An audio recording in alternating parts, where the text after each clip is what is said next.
Salut, moi c'est Chestergram. Alors, je vais vous parler des logements en Corée. Donc, tout d'abord, la chaîne parlera principalement de mes expériences en Corée, de quelques types que je donnerai, tout ça que je trouve utile pour là-bas. Donc, alors, pour les logements, il y a je vais parler de trois styles différents. Goshiwon, le volontariat, appartement normal. Les Goshiwon, c'est des chambres étudiantes qui va de très petit, vraiment boîte, une boîte quoi. Genre vraiment très comme dans les mangas où le personnage il est dans une pièce vraiment très petite où il y a le lit et le bureau collé avec. Voilà. Donc ça part de ça minimum à quelque chose de plus grand. Donc il y a plusieurs options. Vous avez l'option de fenêtre, douche et toilette. Voilà. Pour la fenêtre, il y a aussi des options. Alors, il y a l'option fenêtre qui donne sur le couloir ou fenêtre qui donne sur l'extérieur. Alors, ouais, pas très logique d'avoir une fenêtre, mais qui est sur l'extérieur. Voilà. Donc, ça, après, donc, ouais, donc, soit que vous avez la douche à l'intérieur ou la douche et les toilettes à l'intérieur, sinon, c'est partagé. Voilà. Les prix, ça varie. Ça peut aller dans centaines de mille ou d'une centaine à plus. J'en ai vu à 850 000 le mois. Voilà. Moi, celui que j'avais pris, c'était aux côtés de Ewha University. C'était je payais 230 000 le mois. J'avais à l'intérieur fenêtre qui donnait sur le couloir. La douche et les toilettes incluses. Ça devait être quoi, 9-10 mètres carrés, je dirais. Ouais, j'ai appris il n'y a pas si longtemps qu'il y avait aussi pour plusieurs personnes. Donc vous pouvez faire de la colocation pendant que vous êtes aussi dans une Goshiwon. Voilà, donc ça c'est super. Je connais que pour l'instant coloc de 2. Peut-être qu'il y a plus. Je vais mettre quelques liens de sites de Goshiwon. Après, qu'est-ce que je pourrais dire? Oui, il y a une caution, généralement. Quand vous allez voir des sites qui disent qu'il n'y a pas de caution, c'est qu'il y a une caution. Mais après, c'est une petite caution de 50 000 won. Voilà.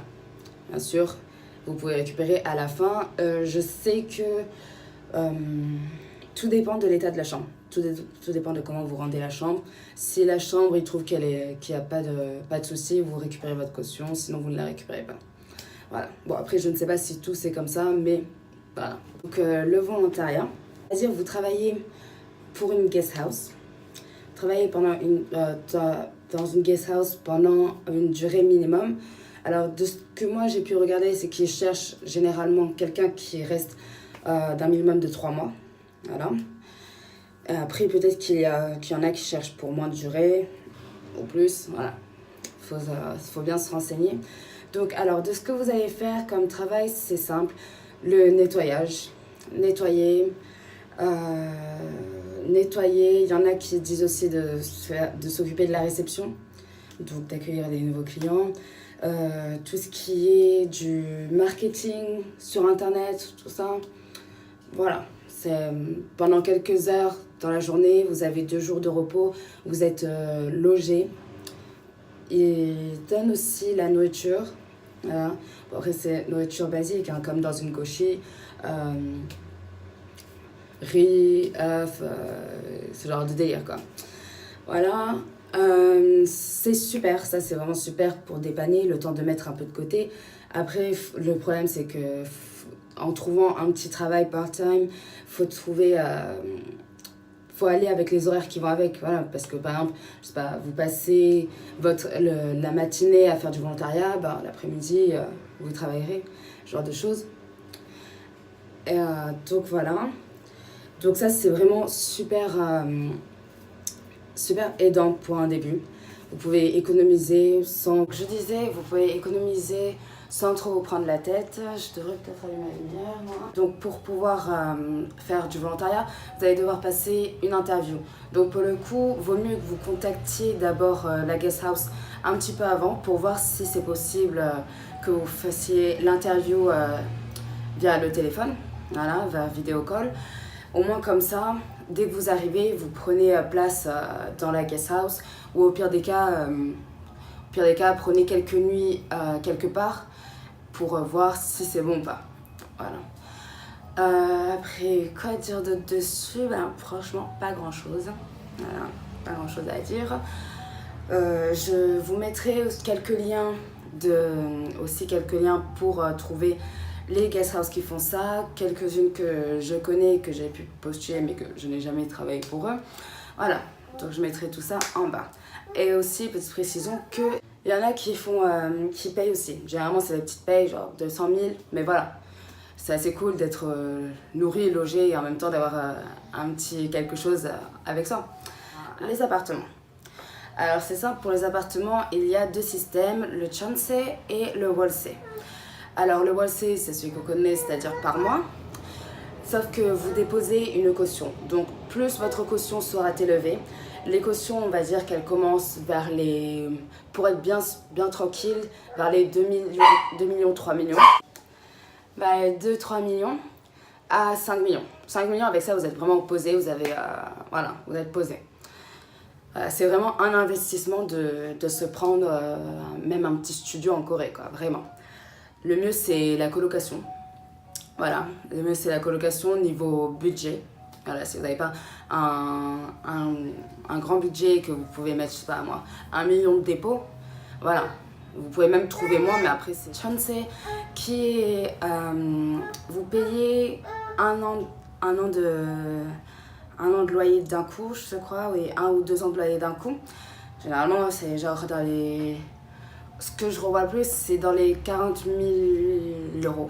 Voilà, ce que je vois le plus, mais après, ça change. Ça peut être plus cher, un peu moins cher, voilà. Ça, ce qui est bien, c'est que vous n'avez rien à payer, vous payez tout d'un coup. Au moins, vous êtes posé, voilà, vous n'avez pas à vous dire allez, le mois prochain, il faut que je voie tout l'argent pour, et tout ça. Et justement, vous pouvez... Pour mettre le prix, autant mettre le prix et avoir un bête d'appart. Voilà. Pour trouver les appartements, alors, à mes yeux, le mieux, c'est de passer via les groupes Facebook, voilà, entre expats. Ça, à mes yeux, c'est beaucoup mieux parce que après, sur Dabang et Chickbang, le problème, c'est que vous allez voir plusieurs appartements que vous dites, ouais, c'est pas bien cher pour ce que c'est. Alors, vous pouvez voir, je sais pas, on va dire un 2 pièces pour 2 pièces, genre 34 mètres carrés, un truc comme ça, pour genre, allez, 1-2 millions de dépôts et le loyer, c'est genre 300-400 000 par mois, tu vois. Donc ça, sauf que quand vous allez voir après l'agence, eh ben, l'agent, il va vous montrer des petites chambres étudiantes. Enfin, des petits studios étudiants, voilà. Donc, rien à voir avec ce que vous avez vu sur l'application, voilà. Donc, ça fait, ouais, c'est mieux de passer par les groupes Facebook pour ça, ou directement les agences étrangères. Je vais vous mettre les liens de tout ça aussi dans la barre d'infos. Il y en a un qui est pas mal, si je me trompe pas, c'est Eden Realty, bref, ça, qui est sur Haebangchon. Et là-bas, franchement, il y a des apparts pas trop mal, avec des bons prix. Après, je dirais que c'est plus des apparts vraiment, si vous avez la foi de retaper, et avec quand même assez de manque de luminosité. Après, ça dépend si l'appart a été retapé ou pas, ou si c'est toujours un ancien appart. Donc voilà. Donc ça, donc ouais. Donc Haebangchon, c'est vraiment posé niveau prix. J'avais regardé, c'était un 2 pièces pour genre 2 ou 3 millions de dépôt. Et le loyer, c'était à 600 et quelques, mais voilà. 600 et quelques, sachant que j'étais en coloc, que j'allais être en colocation. Voilà, pour le coup, ça valait tout à fait la peine de mettre tout ça. Quand vous allez directement en agence, n'oubliez pas qu'il y a bien sûr des frais d'agence. Vous pouvez tout simplement y aller avec un Coréen, voilà, une personne qui parle coréen, sauf si vous le parlez, ou moi ce que je fais généralement c'est que je vais prendre un ou une amie qui a un contrat en coréen et en anglais. Je prends son contrat avec moi et justement pour à peu près comparer, voilà, comparer. Mais après si l'agence c'est une agence qui parle anglais, vous allez avoir les 2 contrats, le contrat en coréen et le contrat en anglais. Voilà. Donc après, franchement, il n'y a pas grand chose à dire, quoi, tout simplement. Parce qu'il y a ces choses qui ont déjà été dites, beaucoup de choses qui ont déjà été dites, et franchement, tu ne prends pas un logement comme ça en Corée s'il n'y a pas d'argent. Voilà. Si tu veux vraiment ton propre appartement, il faut vraiment que tu mettes un maximum de côté. Et après, tu bouges prendre ton appart. Pour le coup, moi, je conseillerais clairement de... Déjà que les cautions, elles sont déjà élevées, autant mettre un maximum de côté pour être assez bien, commencer vers les 3000 à toucher les 5000. Voilà, au moins comme ça, déjà le loyer, il sera beaucoup plus avantageux et autant prendre quelque chose de bien pour le coup d'un coup, voilà. Voilà. Bon, après, c'est mon avis. Vaut mieux de passer de Goshiwon en Goshiwon ou de passer de guest house en guest house, mais au moins vous mettez un maximum de côté et avec le maximum de côté, vous prenez un bête d'appartement et au moins comme ça vous êtes posé. Voilà. Donc en tout cas, j'espère que cette vidéo vous a plu. N'hésitez pas à faire partager vos expériences en Corée par rapport au logement ou pour donner des conseils, voilà. Voilà, et n'oubliez pas, j'aime si vous avez aimé, et de subscribe, abonner, voilà.